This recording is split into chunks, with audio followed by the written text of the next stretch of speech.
শিক্ষার্থীবৃন্দ, আজকের এপিসোড 130।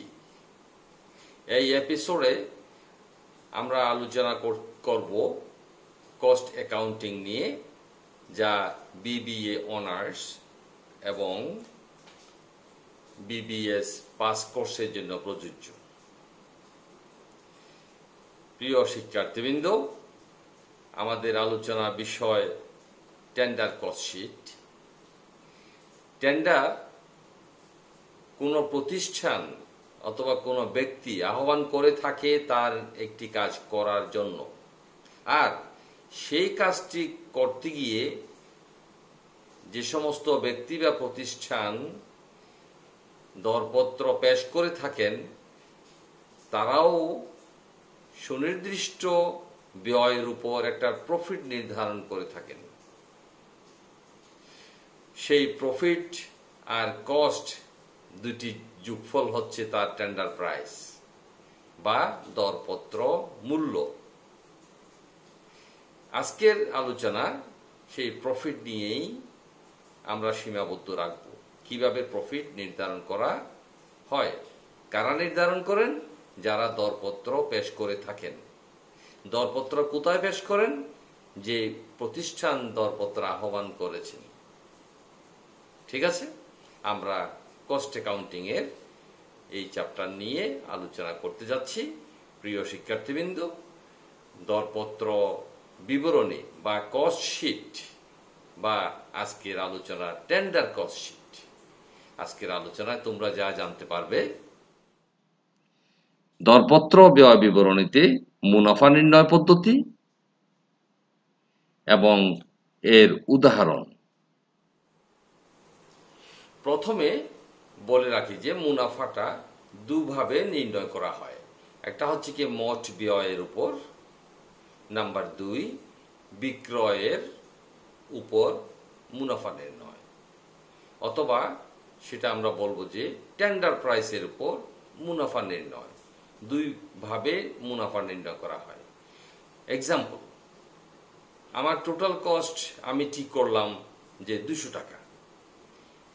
এখন আমি কস্টের উপর 10% প্রফিট করব, তাহলে 200 টাকার 10% কত? 20 টাকা। সুতরাং টেন্ডার প্রাইস হবে কত?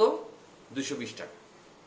এখন আমি আগেই যদি নির্ধারণ করে থাকি যে আমার টেন্ডার প্রাইস হবে 250 টাকা আর কস্ট হচ্ছে আমার 200 টাকা, তাহলে এই প্রফিটটা কিভাবে নির্ণয় করা? এগুলি নিয়েই আমরা বিস্তারিত আজকে আলোচনা করতে যাচ্ছি। প্রথমে মোট ব্যয়ের উপর মুনাফা নির্ণয় কিভাবে নির্ণয় করা হয় সেটা আমরা জেনে নিই। সূত্রটা হচ্ছে calculation of profit on total cost equal percentage of profit divide by 100 into total cost. ঠিক আছে, কি বললাম? Percentage of profit divide by 100 into total cost. এখন একটি এক্সাম্পল যদি আমরা দেখাই, প্রফিট 20% অন টোটাল কস্ট টাকা 50,000। 50,000 টাকা কস্টের উপর 20% প্রফিট, তাহলে প্রফিটের পরিমাণ কত হয়? দেন প্রফিট ইকুয়াল টু, সূত্রটা যদি আমরা আবার লিখি, percentage of profit divide by 100 into total cost, এবং মান যদি আমরা এখানে প্রয়োগ করি, উপরে 20 নিচে 100 ইন্টু 50,000 ইকুয়াল টু 10,000 টাকা। এটা খুব সহজ যে কস্টের উপর প্রফিট নির্ণয় করাটা। এখন সেলসের উপর অথবা টেন্ডার প্রাইসের উপর যদি প্রফিট নির্ণয় করতে হয়, সেক্ষেত্রে সূত্রটা হবে percentage of profit divide by 100 into sales. এখানে সেলস এর পরিবর্তে আমরা টেন্ডার প্রাইস ব্যবহার করতে পারি। ঠিক আছে, এখানেও যদি আমরা একটা এক্সাম্পল সেট করতে যাই, প্রফিট 20% অন সেলস টাকা 60,000, then profit equal to 20 divided by 100 into টাকা 60,000 equal টাকা 12,000। এটাও এক প্রকার আমি বলবো যে সহজ বিষয়। সেলস দেওয়া আছে, পার্সেন্টেজ দেওয়া আছে। এখন দেখো, বিক্রয়ের পরিমাণ দেয়া থাকলে মুনাফা ইকুয়াল বিক্রয় বিয়োগ ব্যয়, profit equal to sales minus cost. এখন একটি উদাহরণ আমরা আলোচনায় আসছি। বিক্রয় 14,000 টাকা এবং উৎপাদন ব্যয় বিবরণীর মোট ব্যয় 11,000 টাকা। সুতরাং মুনাফা হবে বিক্রয় 14,000 বিয়োগ ব্যয় 11,000 টাকা ইকুয়াল টু মুনাফা হচ্ছে 3,000 টাকা। এক্ষেত্রে আমাদেরকে তেমন কষ্ট করতে হবে না। যদি বিক্রয়ের পরিমাণ দেওয়া না থাকে, এবার সেই আলোচনায় আমরা আসছি। বিক্রয়ের পরিমাণ নেই কিন্তু বিক্রয়ের উপর পার্সেন্টেজ দেওয়া আছে, সেক্ষেত্রে মুনাফা নির্ণয় কিভাবে করতে হয় একটা এক্সাম্পল আমরা আলোচনায় আসছি। Profit 20% on sales, total cost টাকা 40,000, but no amount of sales in the question.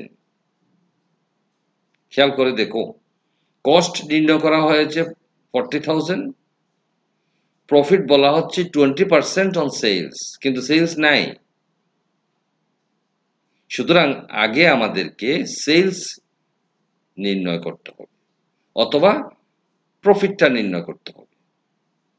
তাহলে কস্টের সাথে প্রফিট যোগ করলে সেলস অটোমেটিক্যালি নির্ধারণ হয়ে যাবে। এক্ষেত্রে যেহেতু বিক্রয়ের পরিমাণ নেই, সেহেতু বিক্রয় যদি 100 হয়, এখানে যেহেতু প্রফিট 20% বলা হয়েছে, সুতরাং 100 যদি বিক্রয় হয়, মুনাফা হয় 20 টাকা আর ব্যয় হয় 80 টাকা।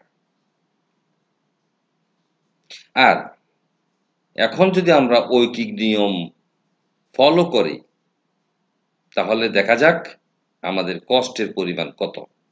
ইফ কস্ট টাকা 80, then profit equal টাকা 20.